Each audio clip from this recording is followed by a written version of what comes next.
This podcast is sponsored by nobody.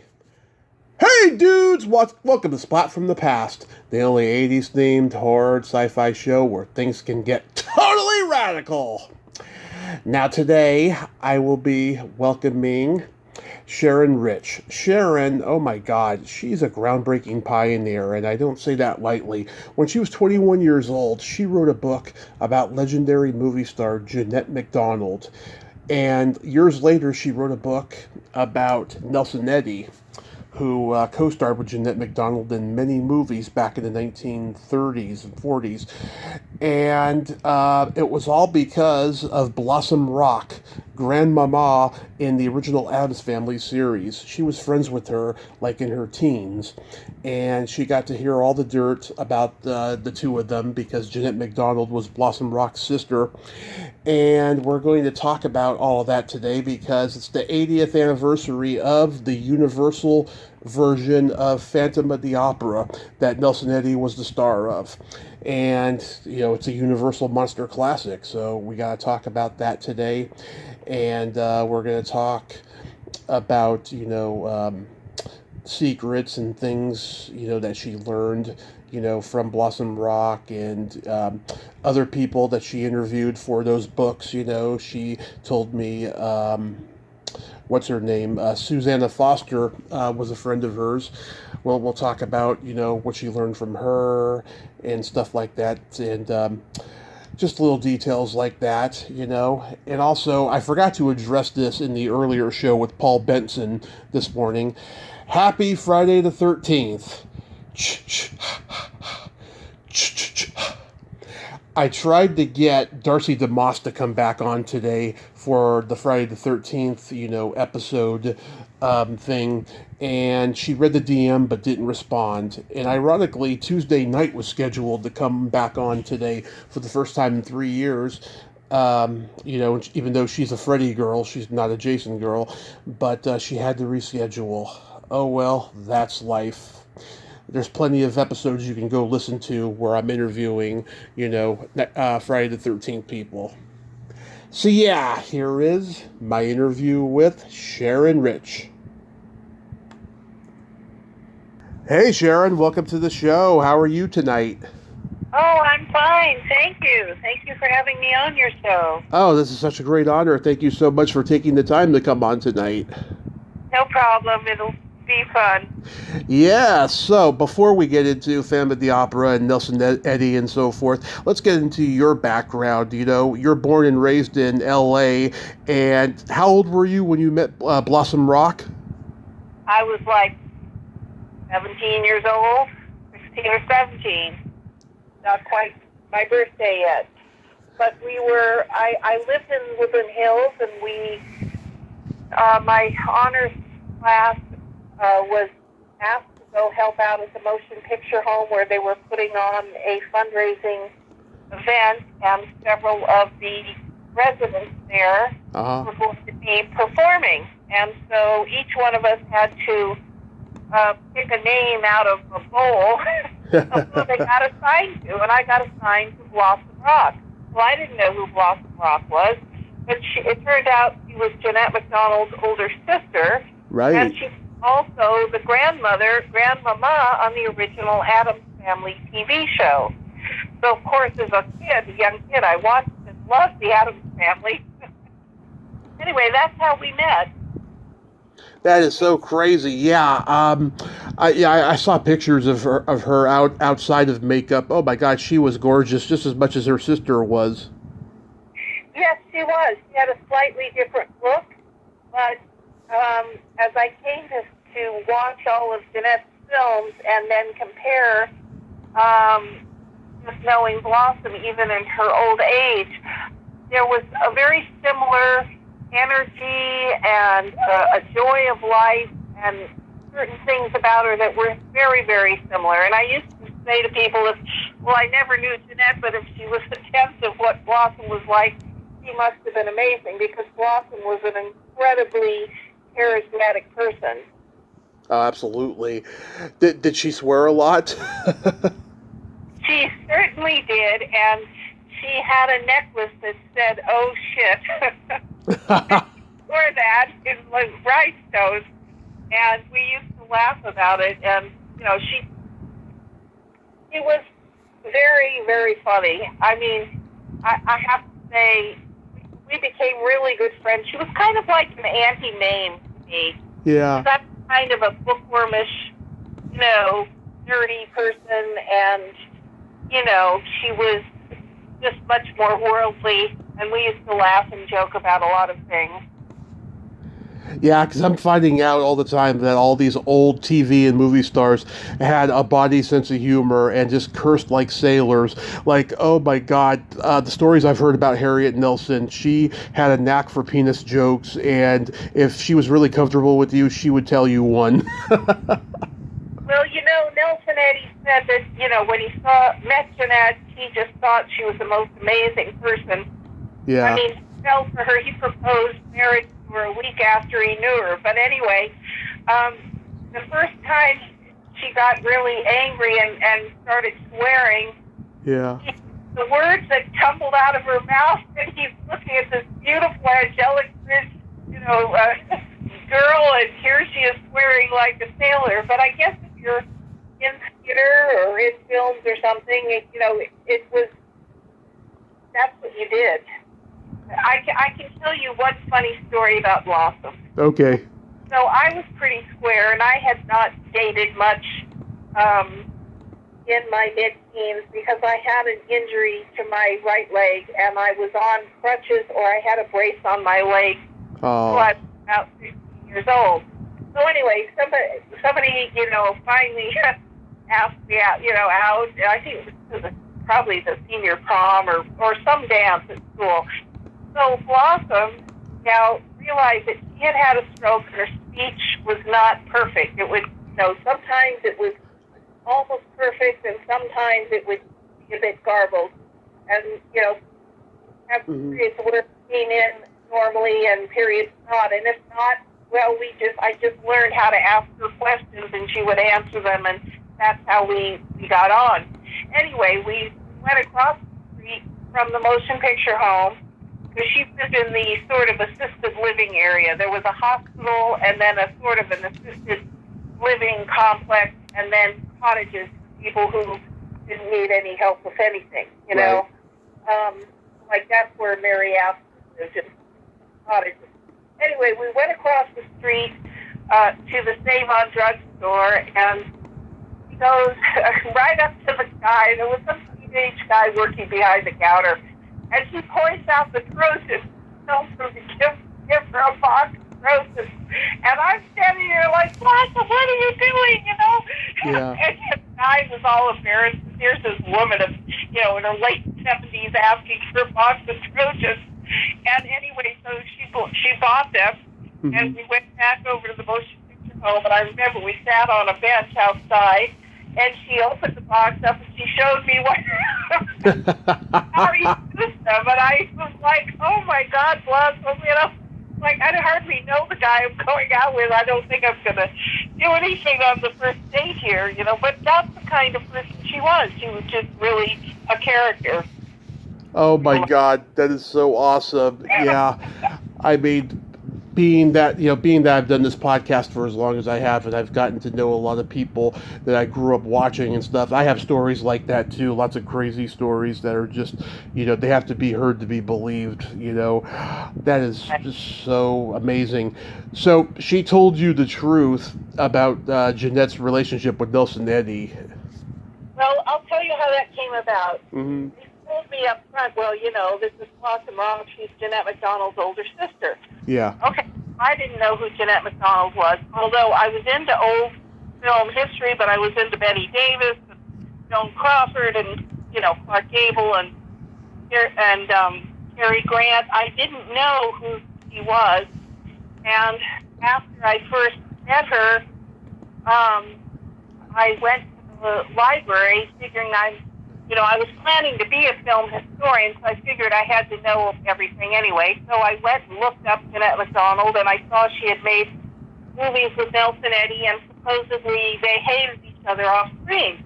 So anyway, Blossom's neighbor from her home in Beverly Hills came to see her, and I was there visiting, and we were talking, and she said, well, she's Jeanette McDonald's sister. I said, yeah, I know.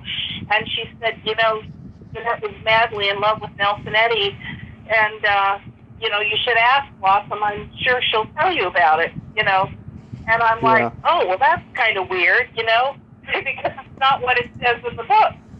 So anyway, I asked Blossom. She goes, yes. She confirmed it, and so I said, well, are you sure? What an idiot, what I mean? It's, say, are you sure?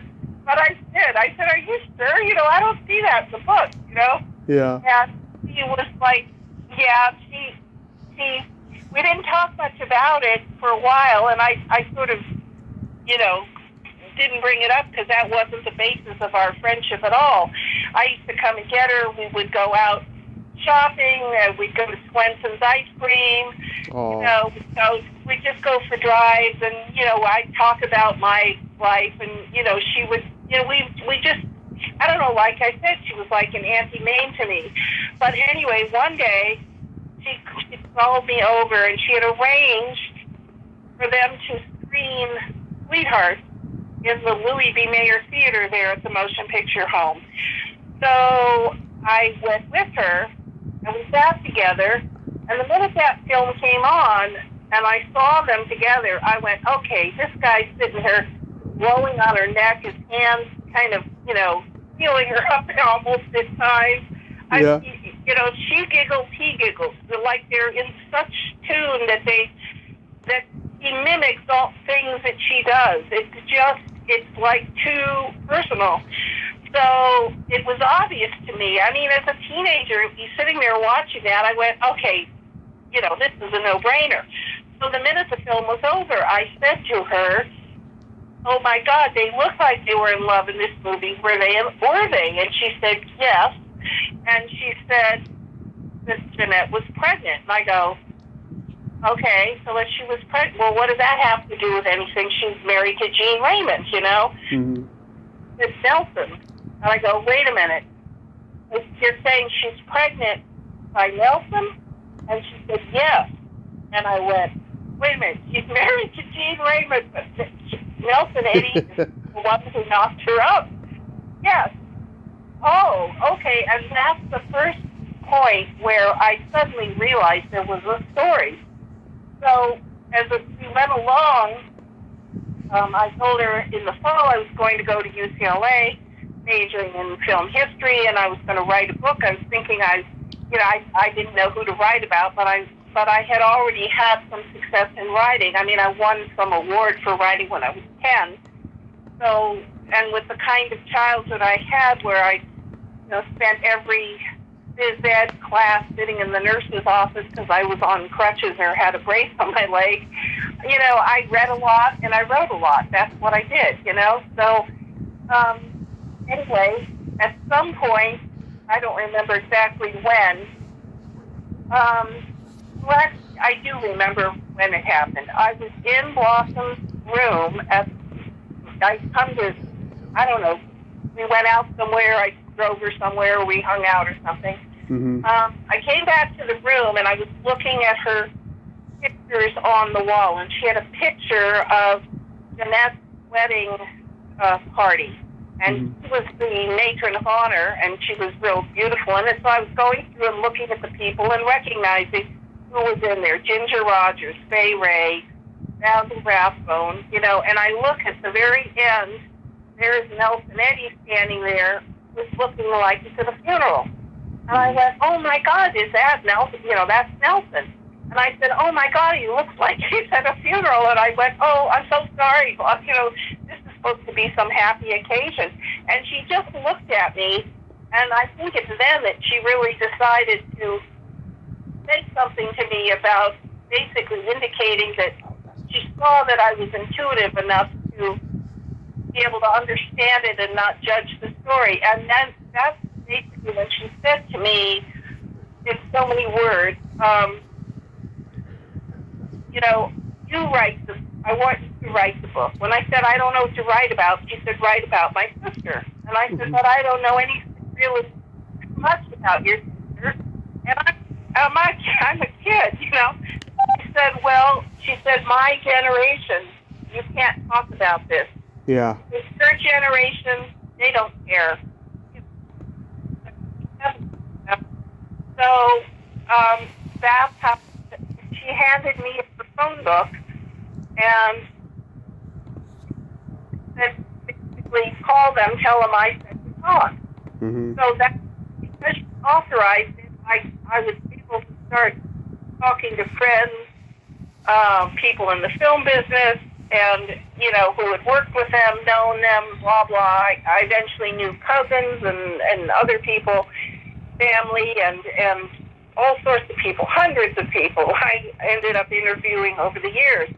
But that's how I got into writing something about it. I have to say, as a 21-year-old who wrote that book about Jeanette MacDonald, a pictorial history, that is just pioneering. Considering that at that time most authors were men and they were usually in their later years and stuff. The fact that you wrote that book at 21, that is just a high accomplishment, and I give you kudos for that, Sharon. Well, thank you, and I can tell you a bit about that. First of all, I actually finished the book when I was 19, and it went to the printer when I was, I think, not the printer, the publisher, at some point before my 20th birthday, because I had decided that one was going to be done. The problem was that I was told immediately when I started telling people, well, I'm going to write this book about Jeanette MacDonald and Nelson Eddy and talk about their affair. Well, right away I was told that I would be sued by Jean Raymond, that Jean Raymond, Jeanette's husband or widower, had threatened to sue any author that tried to write any book about her, including Greta Dudley Balling, who ghost wrote pretty much Jeanette's autobiography, which was never published. I later annotated it and published the manuscript, but she wanted to go ahead and just put it into a third person and get the book published, and he threatened her. So like I'm a nobody, So Yeah. I was told you can't do this, and I finally thought, well, I've got to find a better way to reach out and find people who know that I know what's going on and let them come out of the woodwork to me. So that's why I did the pictorial book, and I caused a furor with that book, believe it or not, because it is a coffee table book, but I had the nerve to write her correct birth date, which was 1903, which I have her baptismal records, and, I asked Blossom, well, what year was she really born in? Yeah. Because I 1901, 1905, 1907, 1903. She said 1903. So I believed what her sister told me. I didn't even have the baptismal record at that time. And of course she lied on her driver's license and her passport. Well, movie stars do that all the time. It's like, of course they do. But people were outraged that because on her crypt it says she was born in 1907, and it was 1903. So that they were angry about that, and even though I played up, I was very gracious about putting in the whole Jeanette and Jean marriage thing, but I ended the book on the last page saying that, showing that picture of Nelson that was taken the day she died, and saying that he said, quoting him, saying he would never get over her death, and then saying friends say he never did.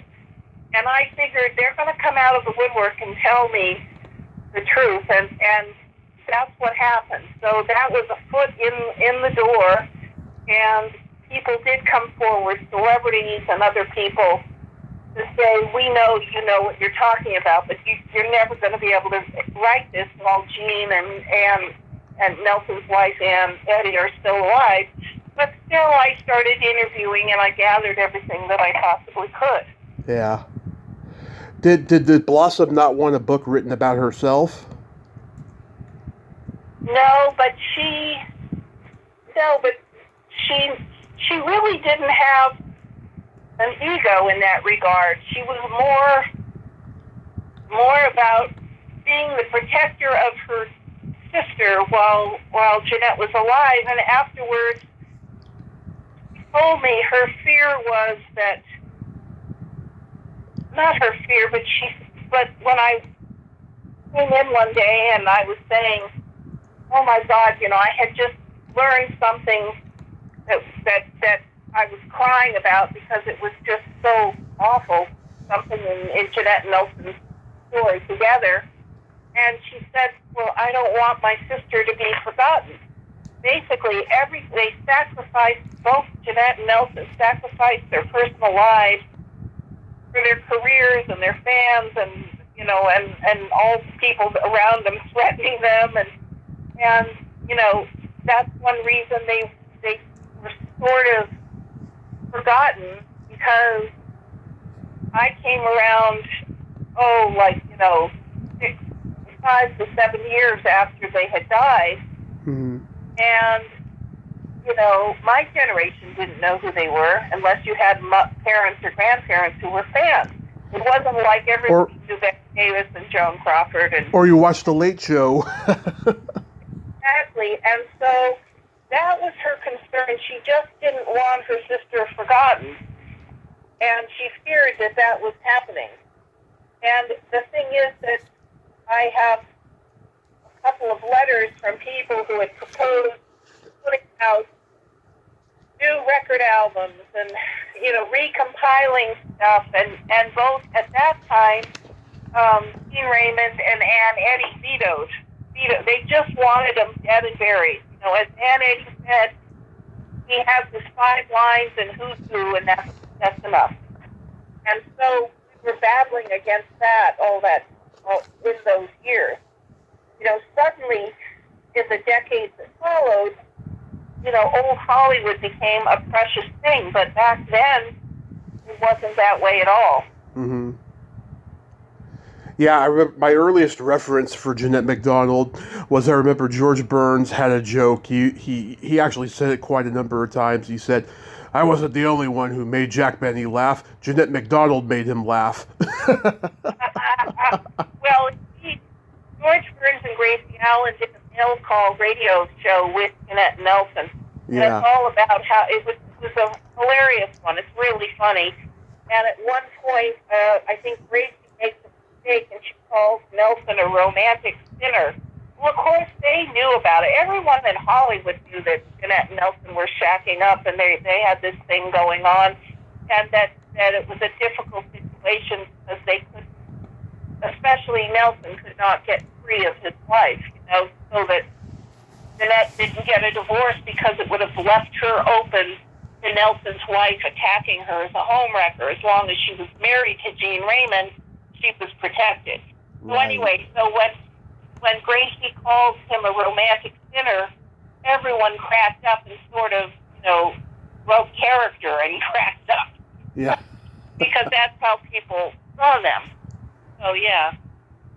I know back then the studios had the arranged marriages and all of that stuff, which in today's world, that is just so crazy and bizarre, and that's why guys like Scotty Bowers existed, so they could, pay for prostitutes with the people that, really suited them, especially if a male movie star was gay or something, Right. Well, there was also a thing, especially at MGM, which was the biggest and best studio. So if you fell from grace at MGM, you only could go downhill. I mean, Joan Crawford proved that wrong when she went to Warner's and promptly won an Oscar. But in general, the fear of God was in you if you were dumped from MGM, And people have asked me, this, how could this be? The mayor didn't stop other people from getting married. Well, yes, he did. I mean, Clark Gable and Joan Crawford wanted to get married. He said no. Jim Allison and Dick Powell wanted to get married at first. He said no, but he let them. Gabe later wanted to marry Carol Lombard, and again, that was a no, except that they got caught in this magazine article that outed couples that were living together and weren't married, like Barbara Stanwyck and Robert Taylor. And because Lombard and Gable were mentioned there, and Gone with the Wind was about to happen, they couldn't take a chance that this was going to affect the box office of Gone with the Wind because of Gable doing that. So Mayer allowed them to get married. Of course, nobody knew that Gable had an illegitimate daughter with Loretta Young. Exactly, yeah. So, yeah, I mean, Nelson Eddy, I mean, he was a contract player at MGM at a time when Spencer Tracy, Mickey Rooney, Judy Garland, Clark Gable, Robert Taylor was under contract, which was it was a magical time back then. You know, MGM had a reputation for making movies that bordered on saccharine, and they did all genres, but they got really put on the map with the musicals and everything. Like, you know, coming from music, was he comfortable going into acting? Well, not really. I mean, because he was an opera singer. He made a career in opera, and he actually, the Met actually did finally ask him to come there, but he didn't do it because by then he was ingrained into being in Hollywood. And I don't mean he went Hollywood. He wasn't willing to leave Jeanette by then because he was completely obsessed with her. So that was the problem. So he came to Hollywood, and he was gorgeous. And they didn't know what to do with him because he couldn't act, because he just was, you know, he'd wave his arms around like he was on an opera stage. And it took Jeanette helping him in Naughty Marietta, where he learned to relax, and then it wasn't so much he was acting, but he was more of a natural actor. He would react. And that's what I think women flipped out about, because especially in the movies with Jeanette, his eyes would just follow her around. He would just look like a lovesick puppy, which he was, offset as well.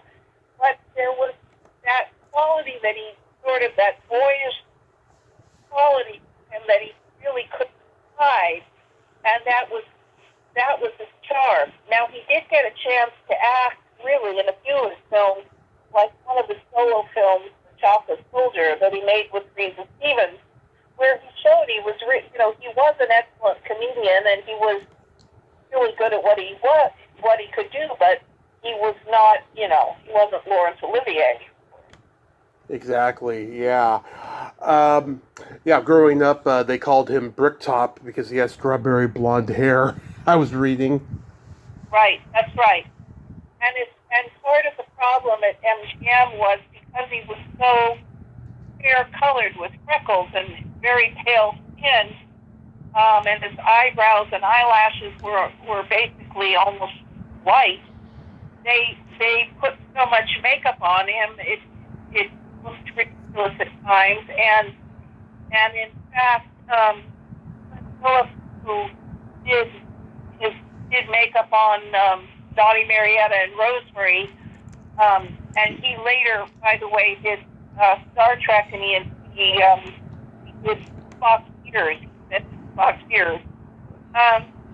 He told me, he said, look, I think we were idiots that we didn't know our craft. Of course we knew how to put makeup on, but when orders come from Mayer to make Nelson look ridiculous because he's angry at him, yeah, sacrifice your job over that. I'm paraphrasing, but I quote him in my book, Sweetheart. Was it one of the Westmores who did his makeup? Fred Phillips. Oh, okay. I spoke to both of the men who worked with him early in their careers, and that was William Tuttle and Fred Phillips. Got it. Both of them. So when he got cast in Phantom of the Opera, was his contract at MGM over by that point? Because it's a Universal movie. Yes, I'll tell you what happened. Mm-hmm. Mayer was always interfering and telling them they can't be together and they can't, he had, it becomes an ugly story because Mayer was obsessed with Jeanette himself. So there was that, so he, on the one hand, he hated Nelson because she was in love with Nelson, and no amount of saying, well, wait a minute, don't forget about your career is number one.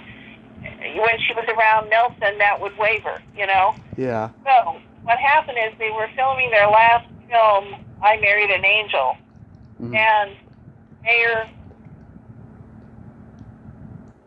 saw them together on the set, and he was rubbing her feet, and they were looking their normal, intimate self, because on the sets, everybody knew, and their director, Woody Van Dyke, was their biggest ally, and he didn't care what they did, because he supported them 100%.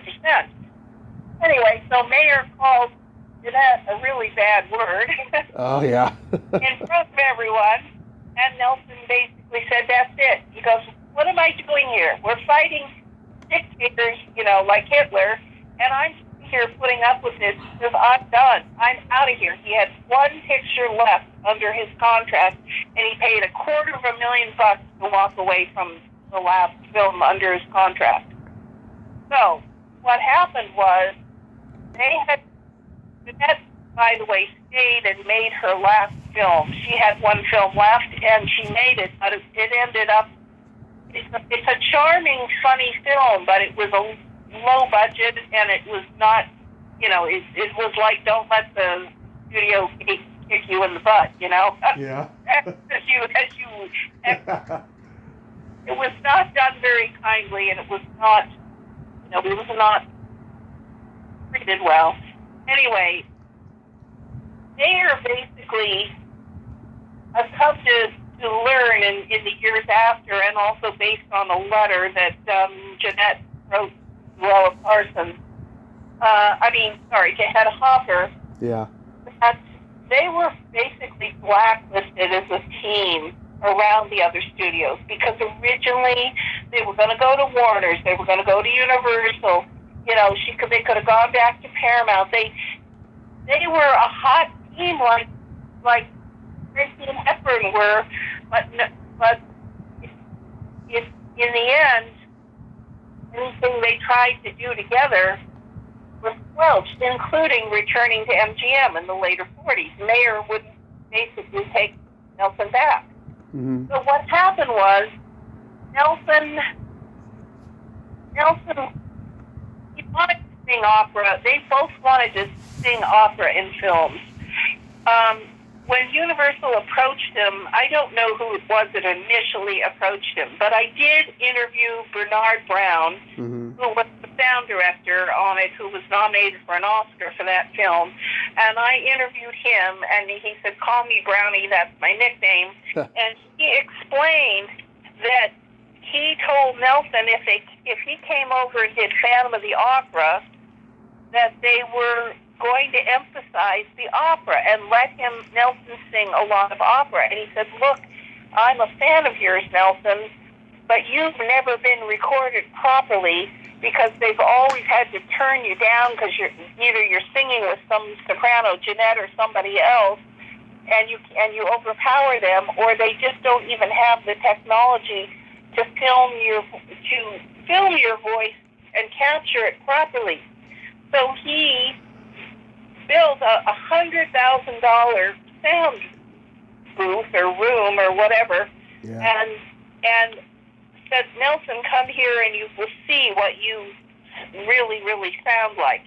That's probably the reason that Nelson went over there. And he was told they were not going to really make it as so much a horror film, because people were coming back from the war, soldiers already disfigured. So it wasn't going to be like the Lon Chaney scary version of it. Right. It was the Claude Rains, more, you know, kind of the way that Spencer Tracy did Jekyll and Hyde. It was not a grotesque thing. It was more subtly done with acting and some prosthetics, but not really a lot of makeup, you know, Yeah. to make it look ugly and disgusting, because you were in the middle of World War II. Mm-hmm. So Nelson went, okay, you know, and he thought that would work out. The deal, he had a deal that I believe was $1 million deal for 2 films, and he would finally get paid what he was worth, and the second film would likely be with Jeanette.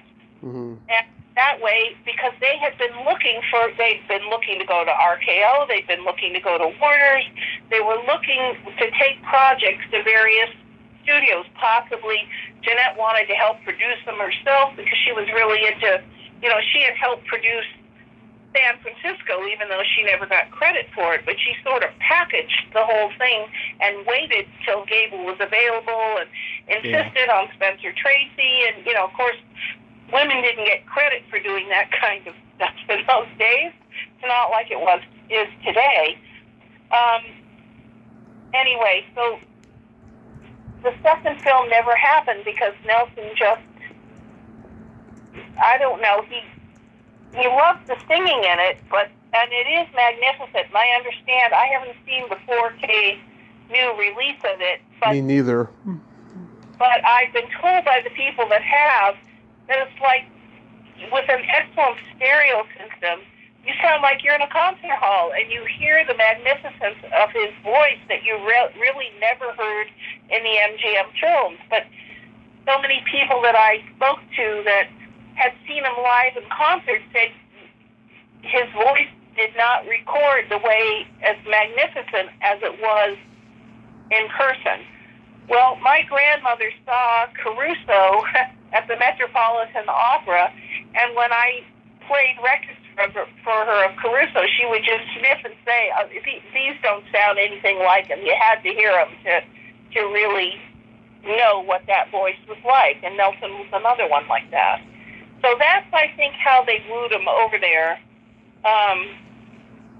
But the second film with Jeanette never happened, and the only thing she did at Universal later was in Follow the Boys, which was one of those, a whole bunch of Hollywood stars get together and entertain the troops, and they play themselves. Right. They just come on and sing a couple songs.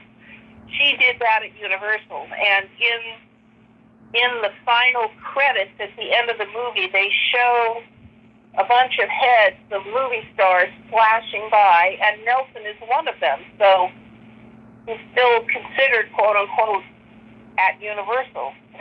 That's the only time you saw him in the same film. But after that, he kind of soured on it. Nelson went off and he was a spy, an Allied spy, because he spoke fluent German. Right. And he studied opera in Dresden in the 1920s, and so he went over on a tour to entertain troops, which is what he did. But he was also on assignment in Cairo, and his cover was blown, and he killed a Nazi, and he was injured, and etc. Mm-hmm. So I think his mindset was elsewhere later that year. He also had a problem with his wife, the woman that he eventually married, because of studio pressure, where she was threatening to throw acid in Jeanette's face, so ugly that Nelson wouldn't want her anymore. And they were going through a really horrific period of their relationship in that regard, and they were floundering. That's basically what happened. Wow. Yeah, and it also should be noted, too, this movie was originally meant to be Abbott and Costello Meet the Phantom, and they were going to have Lon Chaney Jr. play the Phantom. But then I guess they decided, no, let's do a serious version and make it more modern, And that would have been a cool idea. I mean, they did the Frankenstein, Wolfman, Mummy ones. They should have actually done a Phantom one, too, I felt. Well, I agree, but I think they sort of didn't know what they were going to do. And look, when they brought on Henry Coster, he did the Deanna Durbin, several of the Deanna Durbin films. So, yeah. As bringing Deanna Durbin on, but she didn't want to co-star with him. I mean, look, there was a great deal of respect for Jeanette and Nelson as a team. I mean, they were huge. Just 2 or 3 years earlier at MGM, they got MGM's first color movie, Sweetheart, the 3-strip Technicolor. It didn't. Gone with the Wind was not it. Wizard of Oz was not it. Sweetheart was the studio's first 3-strip feature.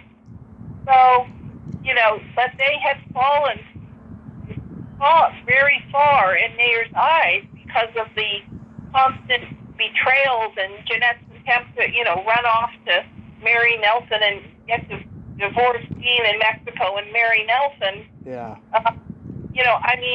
They were punished. The studio punished them. Mayer punished them, and it was a difficult thing. Anyway, so when Coster left, I think they didn't quite know what to do. They were going to get Boris Karloff at one point. They were going to have Alan Jones play Raoul.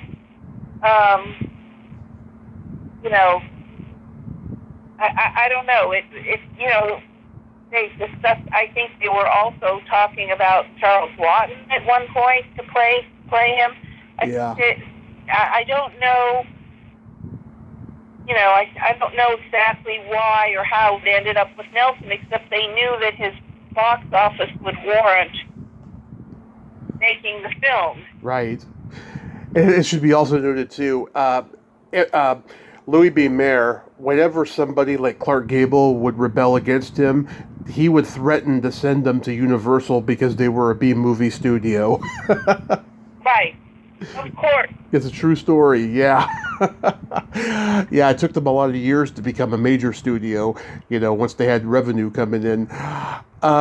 You mentioned before about Suzanne Foster and the friendship you had with her. Tell me a little bit about that. Well, that's a pretty sad story because I found out I met her at some Hollywood event because back then in the 70s and 80s I was involved with so many of the stable Hollywood,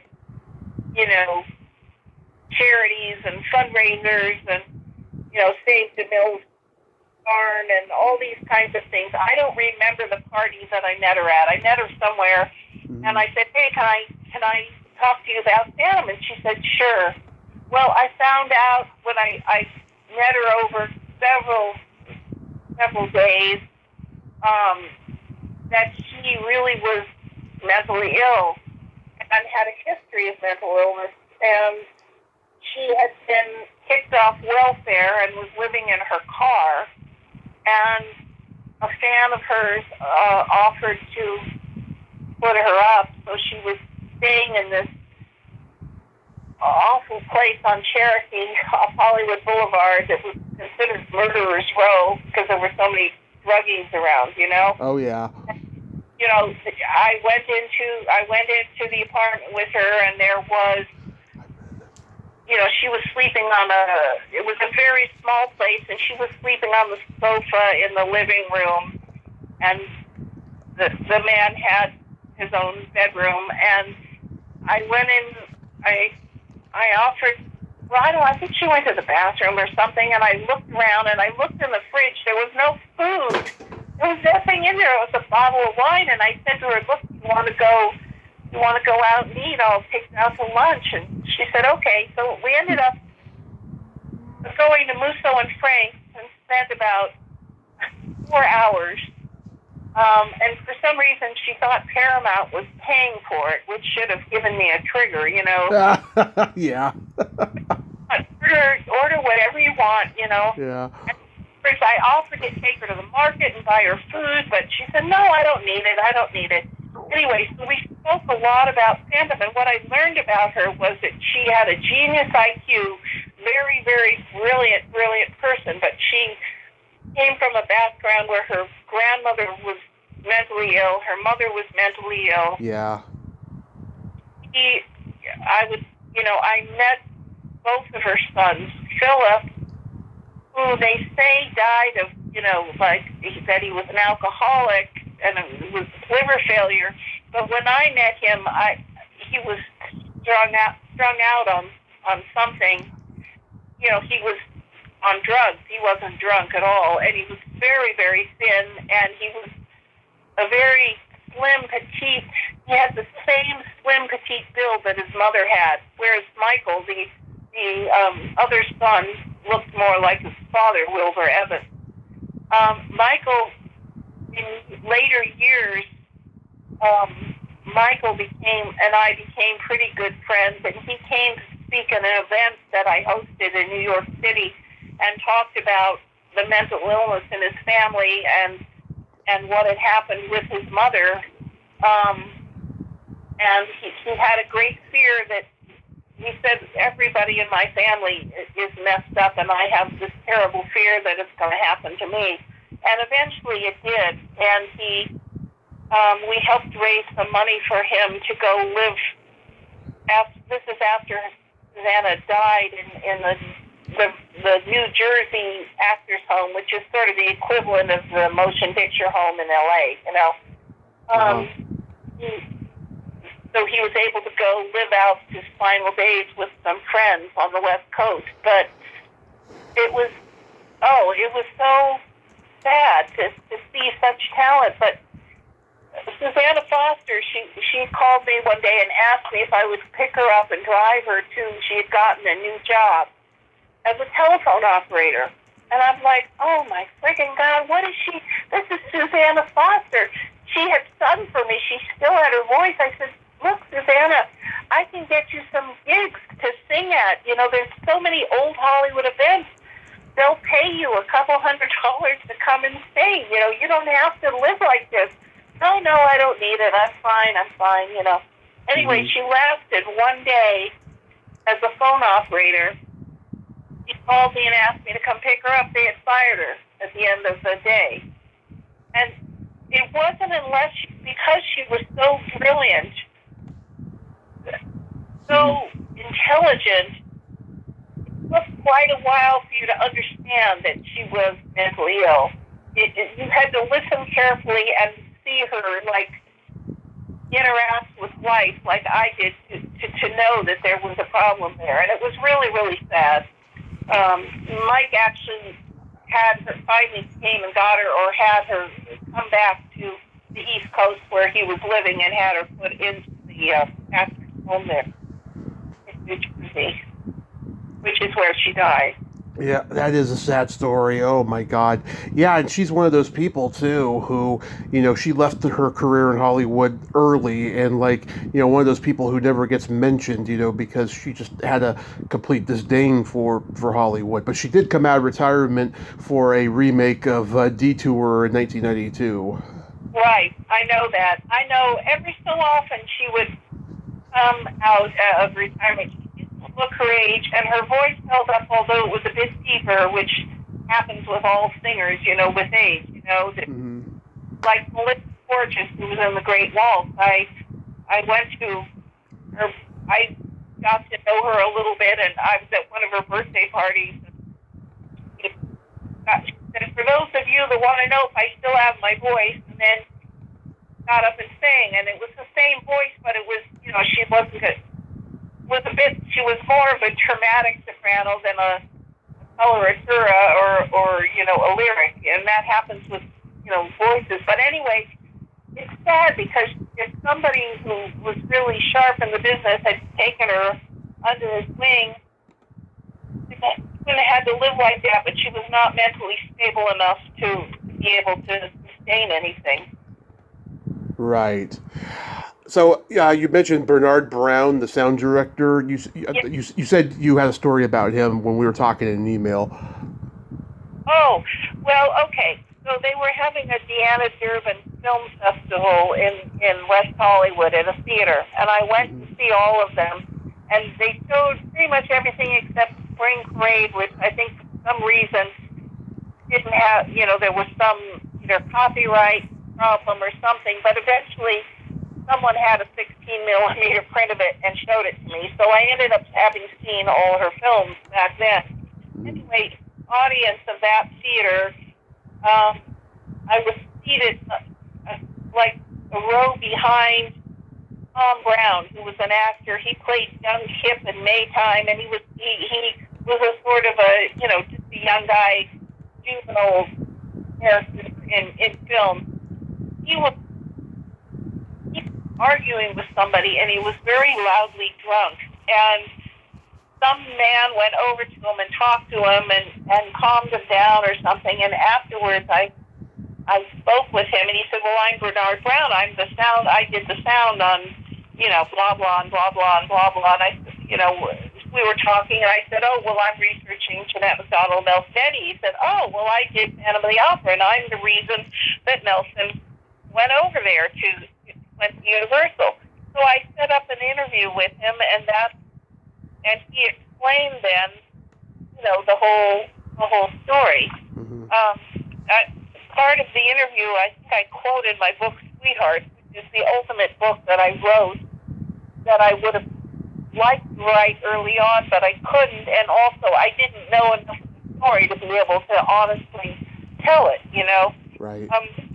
Here I put out something just in case you ask me about him. Brownie, I taped my interview with him, and he said Nelson was a quiet, reserved, kind of sad person when he wasn't wrapped up with filming or recording. Well, this was because of the whole scene with their personal lives.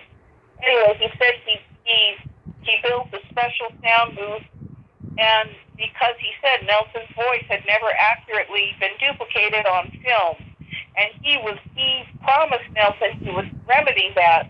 So when Nelson heard the playback, he said, "I sound like that." He never thought he was more than a competent singer. Right. That's what Brownie told me. So, anyway, that was part of it. And then I learned that, Phantom went into production I think on January 21st of 1943. And on February 5th, Woody Van Dyke died, the director. Now, Woody was Jeanette Nelson's best friend among the Hollywood crowd. He had supported them and defended them all through their years. And Nelson was so devastated by it, that might have been another reason that Browning remembered him as sad, because he couldn't go into film. He was too upset. And the funeral was on the 8th, and he and Jeanette sang and spoke at that funeral and helped officiate at the funeral, which was on the 8th. So he was off. He was off. Yeah. More part of the film, which Brownie described Nelson as a sad, reserved person, which he really wasn't. He had a tremendous sense of humor, and he was a very funny guy, but not when that happened. Yeah. Did you get to interview Jessica Raines?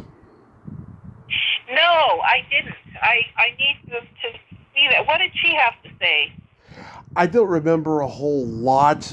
We talked more about The Invisible Man than Phantom. I mean, we talked a little bit about Phantom, but I think in general, we were just talking about, how much he loved his work and how, great it is that, he's known for these Universal monster movies. But, nothing in particular stands out about Phantom. I'd have to go back and listen to it again. In fact, I should have last night before this, but I didn't think of it.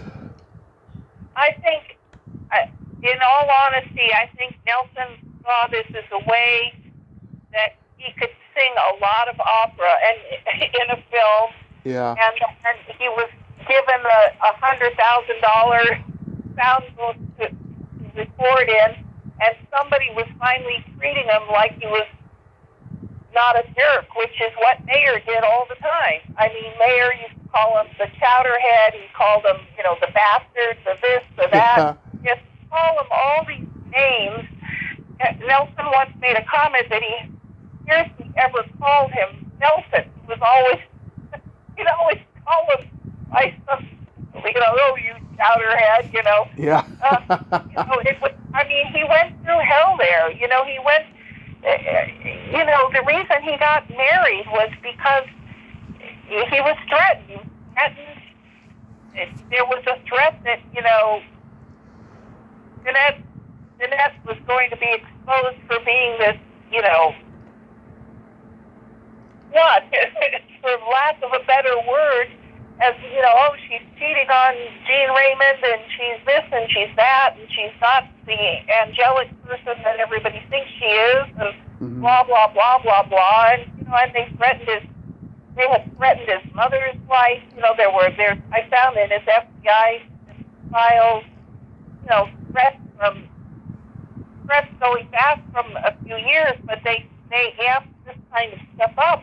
And in Jeanette's case, when, she tried to just go behind Mayer's back and get a divorce anyway, Mayer said, well, you want to see Nelson, Yeah. Nelson tied to cement and floating in the Pacific kind of thing.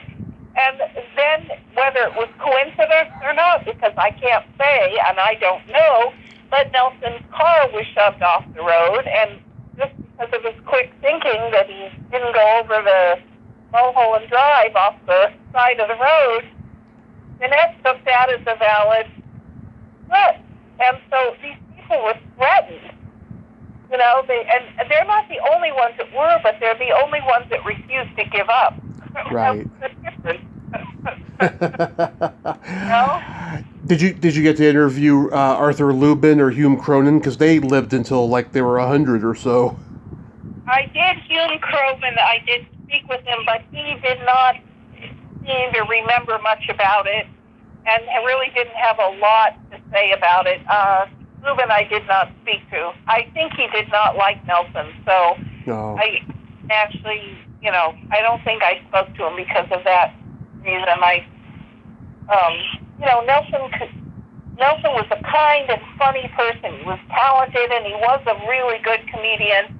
And he was in movies where he was allowed to act, he was actually really a good actor. Mm-hmm. But a lot of people didn't see him that way, and when he was troubled, as both he and Jeanette suffered breakdowns all through the 40s, several of them, and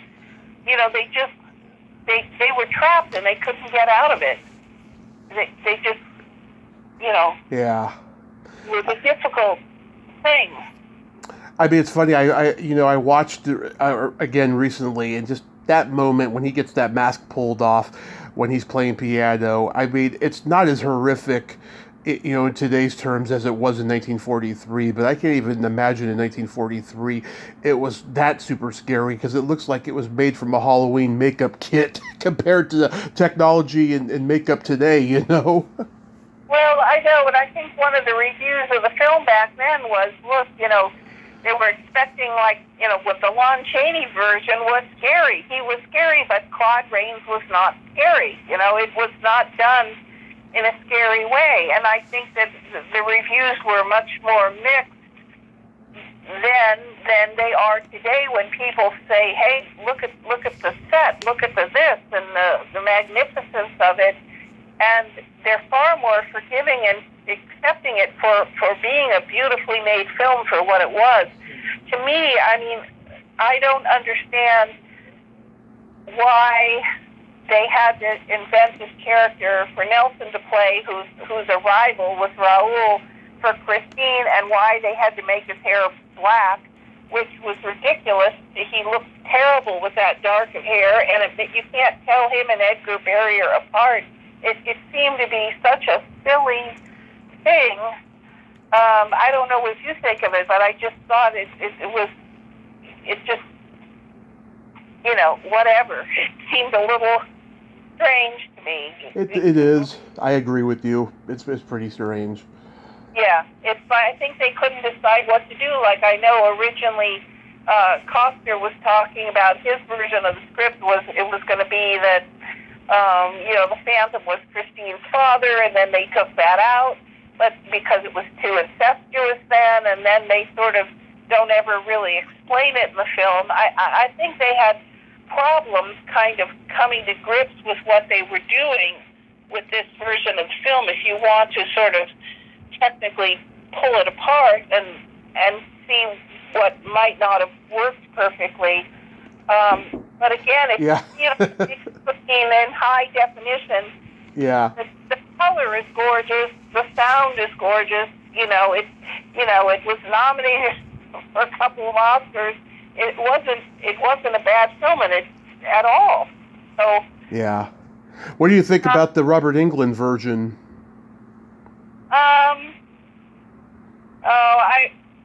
if I'm looking at the film for the story, it's always going to be Lon Chaney. He was the best. Yes.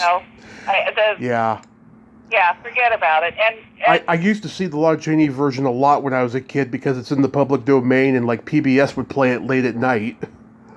Well, that's great, but the way I saw most of my silent films was, first of all, on Fairfax, there was a theater, I don't know if it's still there now, the silent movie theater, and they were always showing silent films, and we would just go and watch all of them. We watched as many as we could, but then when I went to UCLA and I was in my film classes, we watched movies all day, and when and I took classes like the history of silent films, the history of European films, yeah, Alfred Hitchcock, Ernest Lubitsch, whatever. We just went the whole gamut of every kind of way you could study films. And when they had silence, sometimes they'd have an organist come in and play, and it was so different than seeing it in a little theater with a canned soundtrack, and I've seen silence done with orchestras, full orchestras, and they're magnificent. You can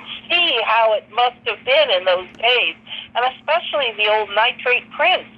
I've seen several of the films, of just the classic films, in nitrate prints, and there's a quality of silver to it that just shines, and it looks much better and sharper than when we all started getting 16-millimeter prints of things, and also before there was high-definition television, Right. So the silents were pretty magnificent, and I knew some of the silent stars. I actually knew a couple of the Keystone Cops. They were really old by the time. Really? Yeah, and they were tiny. They were like 5'2" or something. And they were quite old, and I knew Chester Conklin because he lived at the motion picture home. Wow. He was in the Keystone Cops, and of course he was in the barber's chair in The Great Dictator with Charlie Chaplin, Yeah. yeah, and I would ask questions of all of them just because I sort of ended up focusing on McDonald and Eddy. I still interviewed people, anybody that's been in the business, and, they had such a talent to, okay, we have to invent this kind of a special effect. What do we do? Okay, well, we'll put Vaseline on the lens, and that'll blur it out. Yeah. And it was amazing. And also, the older men at the motion picture home, when they wore hats, and they would dress up sometimes during the day, and they'd have a hat on, and when they'd walk by me, they'd tip their hat, and I was like, oh my God, this is like so almost 19th century, but it was like a world that didn't exist anymore, even in the 70s, when I, getting started. So I feel really blessed that I was able to be a part of that era and meet a lot of the greats who would come. But, oh yeah, back then there was no paparazzis, no stalker culture. The celebrities and the fans had a camaraderie and a real bond with each other. Now, people like me who love the horror and Comic-Con convention scene. That's our rapport that we have and stuff. And you have to really gain their trust in order to keep their people off your ass and stuff nowadays. Well, I understand, and I know that also. Even today, when you come out, you tell what it was really like at MGM, and Jeanette Nelson had it more difficult than some of the other stars. But some people still do not want to look at that. They don't. I don't know why. And it doesn't matter, and it's not like the idea was ever to say, oh, look at this scandal, but it was to understand why the backstory of all the films they made, because you wonder, why in The Girl of the Golden West, I actually counted it up, and I think they're in a movie that's slightly over 2 hours long. Yeah. They are on the screen together for 19 minutes. what was wrong? Why did that happen? And why does Nelson look miserable in this film? And why is he all over her in Sweethearts? And why, and when you understand the backstory, they were so transparent as people that you just saw it played out in the film, that you studied the film, what was happening when this film was made. And to me, that was a fascinating way to research. I'm not sure there's many other stars that you could see the ups and downs in their personal lives as easily as you could with these two. And that's all I was really trying to do, and show how unfair it was, what they went through. Absolutely, yeah. Also, I love Brian De Palma's Phantom of the Paradise, which is kind of a rock and roll parody of Phantom of the Opera. I think that movie's great. I've talked to people from it as well. So, you are currently, or you used to be, the president of all their fan clubs? No. It's not all their clubs. No, I got together with another writer who had known Nelson in the late 70s, and I was trying still to research Sweethearts, but you have to realize most people were scared to talk. Uh-huh. And they were like, well, you can quote me, but it has to be anonymous, because Jean Raymond and Eddy were still alive. So we got together, and she said it was her idea to do it. She said, why don't we set up a club? And, of course it's like a fan club, but we will get people to come forward, and we will tell the truth of what went on, and that will help more people to come forward, because from experience, we learned that if you ask somebody a question, okay, what do you know about Jeanette Nelson's affair? They don't want to go on record. They don't want to stick their neck out. They don't want to open themselves to lawsuits, etc. Right. If you come in and you say, well, look, I know that Jeanette had a miscarriage on the set of this film, and it was Nelson's baby, because her sister told me, and someone else told me this and that, and here's the newspaper saying she was in the hospital for an inner ear infection. Yeah. That, they'll go, yeah, that's right, because they're not the first one that goes on record saying it, but they will agree if they know that it's true. And that's what I found it's best to research. So we did start a club, and we did put out a magazine, and we started telling the story, while the basic story as we knew it then, while Blossom was still alive, and she was an honorary member, and then we just continued it on. And over the years, I've used it as a way to not only keep fans together, but to get people to come forward. So we've had events in certain cities where people have come forward. Yeah, I had an affair with Nelson Eddy when he was broken up with Jeanette, and this is what he told me. Okay, will you go on record? Sure. It's like, people have come out of the woodwork. I had an event in New York where a woman raised her hand. She goes, well, I know your story's true because I see this famous psychic here in New York, and I went to see her because I was so upset to learn about this Jeanette Nelson thing because they suffered so much, and I asked her about it. She says, well, yeah, Jeanette was my client. And anyway, long story short, she arranged for me to interview the woman, Yeah. This thing happened, and this turned out to be a valuable source. So many people were still around who had seen them in concert or been to radio shows where they were on together or apart, and it was a helpful. We used to call it more like a research club than a fan club, although it was both. Right. But it really enabled me to reach people that we would have never been able to contact and who never would have gone on record.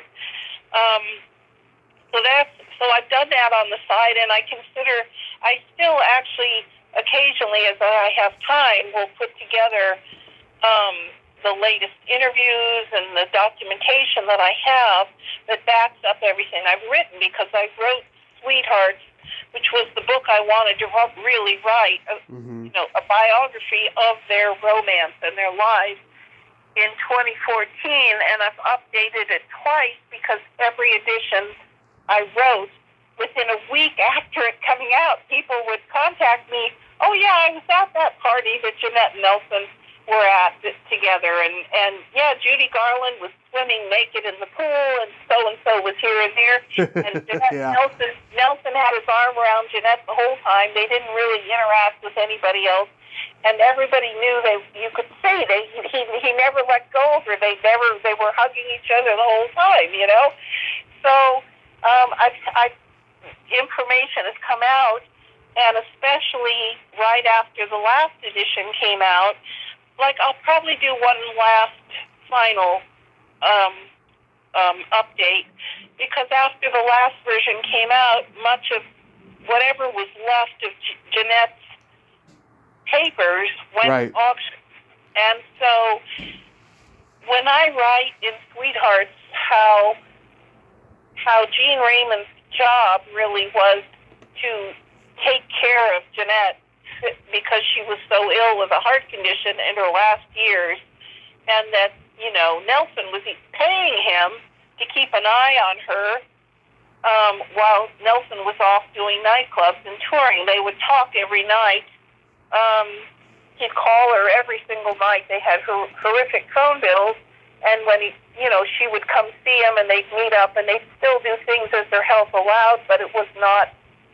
She was basically like somebody with congestive heart failure, and if you've seen people in the last throes of that, she went through about 5 years of that, the last years of her life. Mm-hmm. So anyway.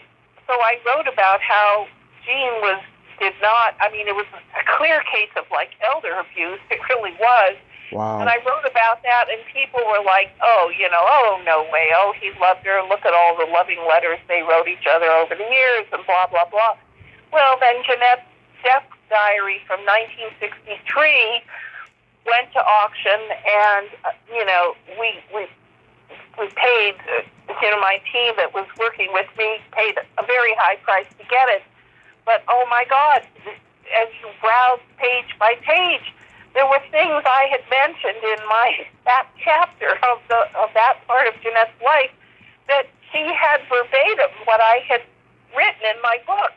And I was like, I knew my sources were good, but it was still chilling to see it in her own handwriting and to realize that it was even worse than what I had thought, Mm-hmm.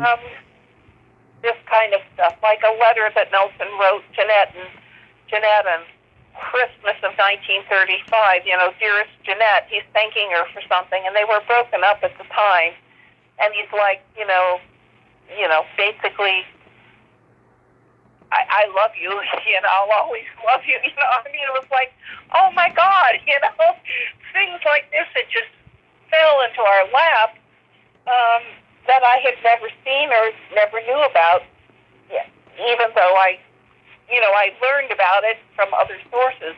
So it's been that kind of thing, and I, sort of kept updating within a magazine and or, on the website or even on Facebook, because there's a private Facebook group for fans, and just all these things. The research is so much easier in the 21st century.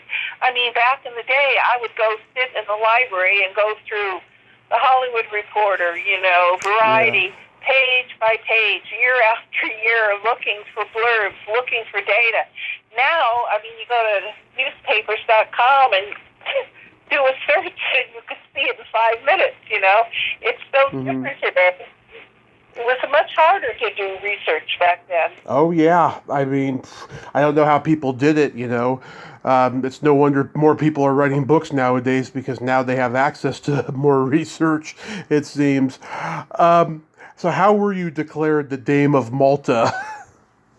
Well, that came up as, after Sweethearts came out, I don't know, I was approached by somebody from there who they said that they this is a U.S. branch, and they did things like they gave it to Linus Pauling for his work with vitamin C, and, people who had made important inroads in different areas. And so for me, it was because of my bravery, I guess, for daring to talk about things like, the Me Too issue years before anybody would talk about it, for my contributions, history, and literature.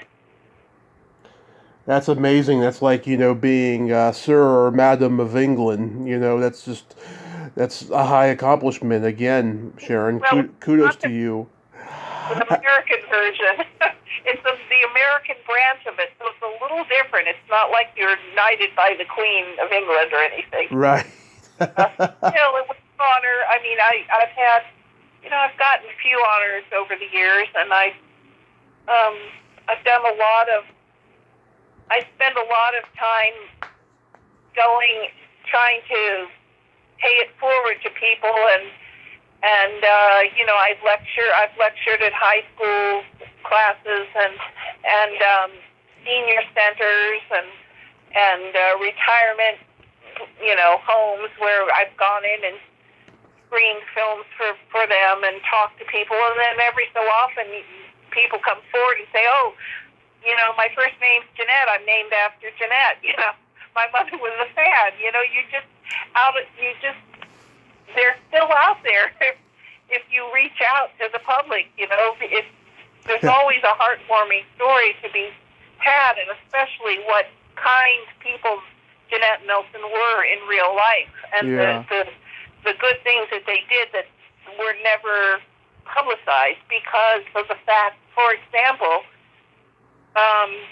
Jeanette was pregnant. I finally learned it was 8 times by Nelson. Wow.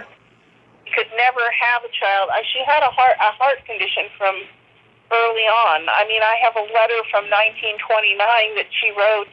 She was 26 years old. She said she was recovering from a heart attack. So she wow. Anyway, because they couldn't have children, they would give money to just various children's charities and children's hospitals, and the two of them would donate money here and there, and they would go, like today we have American Idol and all the similar kinds of competition shows. Back then they had singing competitions, and Jeanette and Nelson would go and be judges at them, and donate money, and here and there. They did so many things that people never were aware of because they just didn't make a big deal about it. Right. But they were good people, and all this kind of stuff comes out when you're able to reach out like that. That is crazy. That is really crazy. Well, Sharon, I thank you so much for coming on tonight and sharing all these great stories. I hope you write another book, and if you do, we'll talk again. And by the way, my birthday is 5 days before yours. Oh, really? I'm June 6th. Yes, I'm a naughty Gemini. Yes. Well, see, I have a bit of an understanding because Jeanette was a Gemini, and yeah. Had a strong side to her and then a vulnerable side to her that, people didn't always see. But I think you kind of see that on the screen a bit. Anyway, yeah, it's been, I never would have dreamed that, I would have carried on doing this so many years, but because things keep coming up and new data comes out, I've just felt that I should keep up with it and stay on top of it. Because it's a different century and a different era of research. Absolutely. You have yourself a wonderful holiday season, and please be safe out there in Florida. It's really crazy right now. Yeah, we had a tornado come through the other night. That was interesting. Middle of the night, the emergency broadcasting service comes up. It was a lot of rain and wind, but thankfully no damage here. Oh, that's good. So at least you're safe. Yes. Have yourself a great night. You too. Thank you again for speaking with me. My pleasure. Okay. Bye. Bye-bye.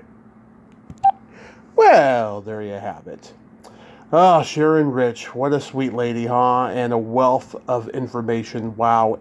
Well, go check out her books, Sweethearts, Jeanette MacDonald, The Pictorial Life, and Nelson Eddy, The Opera Years. Well, until next time, this is Tommy Throwback Kovac saying there's no shame in living in the past because the present sucks. Later, dudes! Do-do-do! Ooh. Do-do-do! Ooh. Mm-hmm. Okay, I should stop doing that.